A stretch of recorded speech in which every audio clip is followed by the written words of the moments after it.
ஜெய் வாராகி, என் அன்பு குழந்தையே, என்னுடைய அழகான தங்கமே, உன்னுடைய வாழ்க்கையில் நான் இல்லை, உன் இல்லத்தில் நான் இல்லை. நான் வாராகிக்கு பஞ்சமி தோறும் பூஜை செய்கிறேன். ஆனால் வாராகி என்னிடம் இல்லை என்று புலம்பாதே. வாராகி, நான் உன்னுடன் தான் இருக்கிறேன். உன்னை விட்டு நான் எங்கு போவேன் சொல்? எனக்கு உன்னை விட்டால் யார் இருக்கிறாய் சொல்?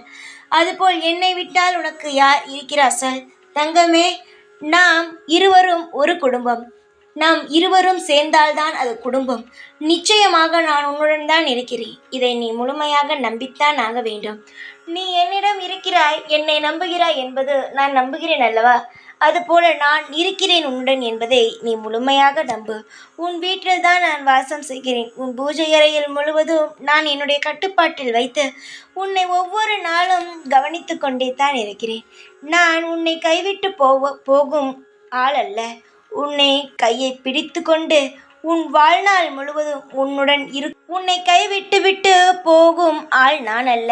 வாழ்நாள் முழுவதும் உனக்கு துணையாக வரும் அம்மா நான். உன்னுடைய வாழ்க்கையில் ஒவ்வொரு கஷ்டத்திலும் நான் உனக்கு துணையாக இருப்பேன்.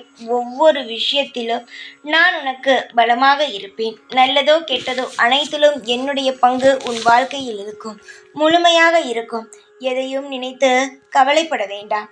வாழ்க்கையில் எவ்வளவு பெரிய பிரச்சனை வந்தாலும் அதை நான் உன்னிடம் இருந்து காப்பாற்றி உன்னை நான் நல்ல முறையில் வாழ வைப்பேன். நீ எதற்காக கவலைப்படுகிறாய்? கவலை என்பது தேவையில்லாதது. தேவை உள்ளதை மட்டுமே யோசியுங்கள். தேவை இல்லாததை யோசித்து நிம்மதியான வாழ்க்கையை இழந்து விடாதீர்கள். நிம்மதியை உருவாக்குவதும் நம் கையில்தான் உள்ளது. சீரும் சிறப்புமாக இருப்பாய். கவலை இல்லாமல் இரு. நீ வேண்டியது அனைத்தும் நிறைவேறும். நான் உன்னிடம் எடுத்து வந்து தருகிறேன். எப்பொழுதும் உன் கூடவே இருப்பேன். இந்த வாராகி நான். ஜெய் வாராகி.